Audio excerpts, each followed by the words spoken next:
पुण्यनगरीचे प्रथम नागरिक माननीय महापौर मुरलीधर मोहोळ यांच्या वतीने पुणे दर्पण न्यूजला 5व्या वर्धापन दिनानिमित्त हार्दिक शुभेच्छा।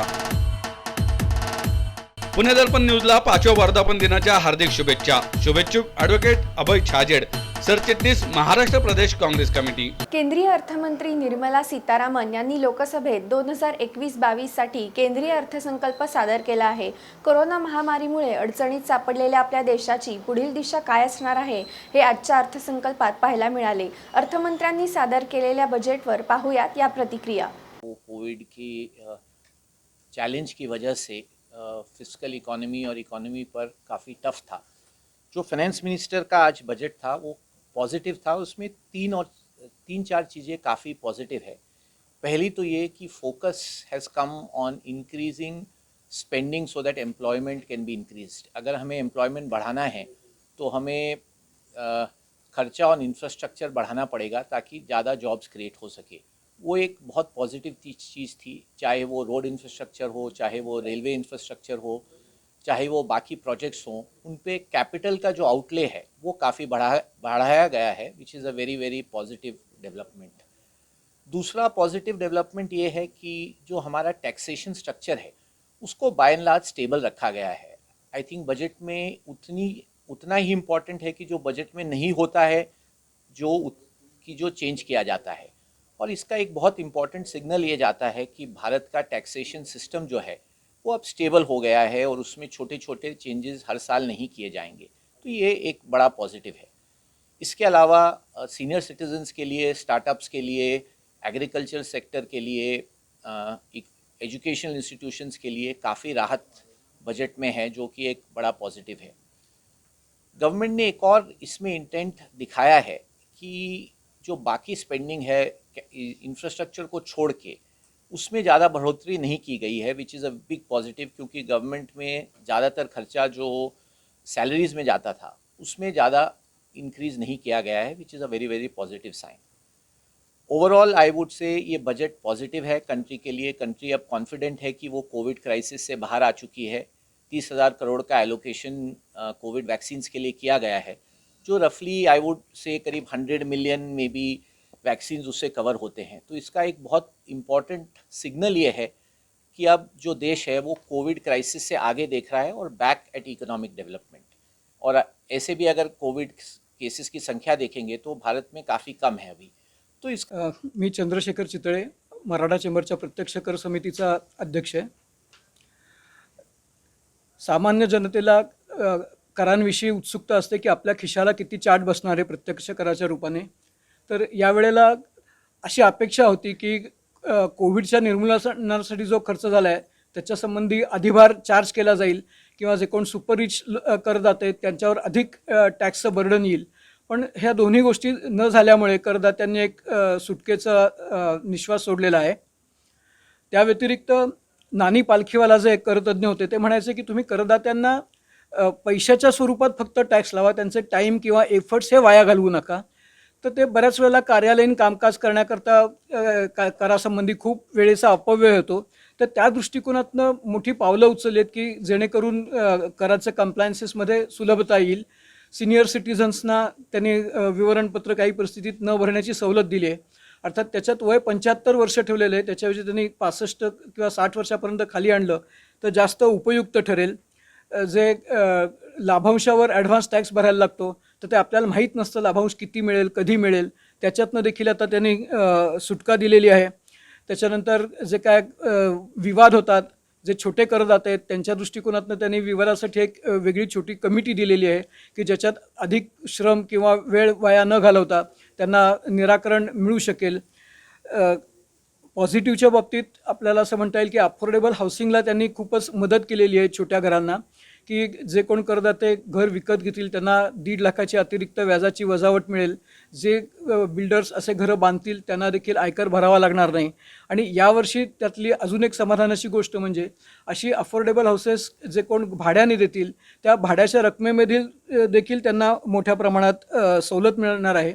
आणि संगणकाचा अधिकाधिक उपयोग करून करदात्यांचा इन्कम टॅक्स डिपार्टमेंटशी कमीत कमी संबंध येईल असं योजना मंत्र्यांनी सुचवलेली आहे। त्याच्यामुळे जे काय व्यवहार आहेत ह्या इन्कम टॅक्स किंवा कुठल्याही करांच्या क्षेत्रामधले याच्याला खूप मोठ्या प्रमाणात आळा बसत आहे. आणि कंपनी कायद्यामध्ये आणि LLP कायद्यामध्ये देखील त्यांनी डिक्रिमिनलायझेशन करून किंवा छोट्या कंपन्यांची व्याप्ती वाढवून मोठ्या सवलती दिलेल्या आहेत. व्यावसायिकांना देखील ऑडिटची लिमिट त्यांनी 5 कोटीवरून 10 कोटीवर वाढवल्यामुळे सुमारे 50-60% करदात्यांना ह्या ऑडिटच्या ससेमिरा इथून पुढे मागे राहणार नाही. त्यामुळे एकंदरीत प्राप्त परिस्थितीत त्यांनी चांगला अर्थसंकल्प दिला असंच म्हणता येईल. धन्यवाद. तर हा खूप महत्त्वाचा सेक्टर आहे भारतामध्ये, कारण आपल्या GDPच्या 7% GDP त्यापेक्षा जास्त ऑटो सेक्टरची येते. 25% पेक्षा जास्त इंडस्ट्रीतलं आउटपुट ऑटो सेक्टरचं आहे. महाराष्ट्रात हे फार महत्त्वाचं, कारण महाराष्ट्रामध्ये देशातले 35% वाहन उद्योग हा महाराष्ट्रात आहे. त्यातल्या त्यात पुणे जिल्हा, नाशिक, ठाणे, नागपूर या ठिकाणी या स्क्रॅपिंग पॉलिसीची आम्ही बऱ्याच दिवसापासून मागणी करतोय. या स्क्रॅपिंग पॉलिसीमध्ये जुनी जी वाहनं आहेत ती रस्त्यावरनं उचलून स्क्रॅप यार्डमध्ये घेतली जातील. त्यामुळे होईल काय, जुनी वाहनं रस्त्यावरनं बाहेर गेल्यामुळं नवीन वाहनांची मागणी वाढेल. वाहनांची मागणी वाढल्यामुळं उत्पादन वाढेल, रोजगार वाढेल किंवा टिकून राहील आणि वाढेल. दुसरी महत्त्वाची गोष्ट, ही फार जुनी असलेली जी वाहनं आहेत ते त्याचा पर्यावरणाला प्रदूषणाचा त्रास होता. तो प्रदूषणाचा त्रासही कमी होईल आणि पर्यावरणासाठी सुद्धा ही फार चांगली गोष्ट असेल. त्यामुळं ही स्क्रॅपिंग पॉलिसी फार चांगली पॉलिसी आहे, चांगली घोषणा झालेली आहे. लवकरात लवकर त्याची अंमलबजावणी व्हावी हीच आमची विनंती असेल. त्यात आम्ही 2 गोष्टी ऐकल्या. स्टीलमध्ये जी ड्युटीज कमी करण्यात आलेल्या आहेत किंवा स्क्रॅपिंगवरती टॅक्स स्क्रॅप केला गेलेला आहे, तर या दोन्हींचाही फायदाच होईल. ज्या फार हाय लेवल झालेल्या आहेत रॉ मटेरियलच्या, मेटल्सच्या, स्टील आणि इतर मेटल्सच्या, धातूंच्या, त्या कमी होण्यासाठी याची नक्की मदत होणार आहे. मला असं वाटतं हे बजेट शिक्षण क्षेत्राच्या दृष्टीने खरं तर ऐतिहासिक बजेट होतं, कारण नॅशनल एज्युकेशन पॉलिसी ही जुलै 2020 मध्ये अनाऊन्स केली गेली. अर्थात आम्हाला असं वाटलं की त्याच्यावरती फायनान्स मिनिस्टर खूप सारं बोलतील. फार त्या बोलल्या नाही, पण नॅशनल एज्युकेशन पॉलिसीनी सजेस्ट केलेलं आहे की public spending should be about 6% of the GDP. तर ते अर्थात आपण ॲनेक्शर्समध्ये बघूया. पण मला वाटतं जो फोकस त्यांनी दिलेला आहे की स्किल डेव्हलपमेंटला किंवा रिसर्चला, हा अतिशय महत्त्वाचा आहे. रिसर्चसाठी नॅशनल रिसर्च फाउंडेशन जे एस्टॅब्लिश करणार आहात त्याच्यासाठी 50,000 कोटीचं जे त्यांनी सँक्शन केलेली आहे, बजेट ॲलोकेशन केलेलं आहे. मला असं वाटतं की तीच एक आपल्या देशात कमतरता होती रिसर्चची, आणि आता जर एक चांगलं रिसर्च इकोसिस्टम जर आपण भारतात तयार केलं तर मला असं वाटतं आपली जी विद्यापीठं आहेत ती नक्कीच पहिल्या 200 किंवा निदान पहिल्या 500 विद्यापीठांमध्ये बरीचशी येतील. दुसरं म्हणजे त्यांनी स्कूल एज्युकेशनलाही बऱ्यापैकी त्याच्याबद्दल मेन्शन केलं की काही शाळा त्या सबल करणार आहेत, स्ट्रेंथन करणार आहेत, आणि त्याच शाळा बाकी शाळांसाठी मेंटर करतील. तर हाही एक खूप चांगला प्रकल्प त्यांनी मांडला. ट्रायबल एरियाजमध्ये, विशेषतः ट्रायबल आणि हिली एरियाजमध्ये आणि शेड्यूल कास्ट, शेड्यूल ट्राईबसाठी ज्या शाळा नवीन आणि त्या शाळांसाठी ॲलोकेशन जे 38 कोटी किंवा 48 कोटी जे त्यांनी केलेलं आहे तेही एक म्हणजे एक चांगलं पाऊल पुढे टाकलंय. 3,000 कोटी जे त्यांनी अप्रेंटिसशिप प्रोग्राम, जो खरं तर मागच्याच वर्षी लॉन्च केला होता पण तो तेवढ्या पद्धतीने आम्ही पाहिला नाही, पण आता ह्या वर्षी असं दिसतंय की बऱ्यापैकी स्ट्रेंथन आणि अमेंड पण केलेला आहे तो प्रोग्राम. आणि मला असं वाटतं की जे इंजिनिअरिंगचे डिप्लोमा होल्डर्स आहेत त्यांच्यासाठी याचा खूप फायदा होणार आहे. ह्याचबरोबर काही जॉईंट प्रोग्राम जे त्यांनी जपानबरोबर आणि UAE बरोबर, कारण UAE मध्ये आपले बरेच स्किल्ड वर्कर्स आहेत आणि लेबर फोर्स आहे, आणि तिथे जर आपण स्किल डेव्हलपमेंट UAE गव्हर्नमेंट बरोबर जे काही ते करणार आहेत त्याच्याबद्दलही मेन्शन केलंय.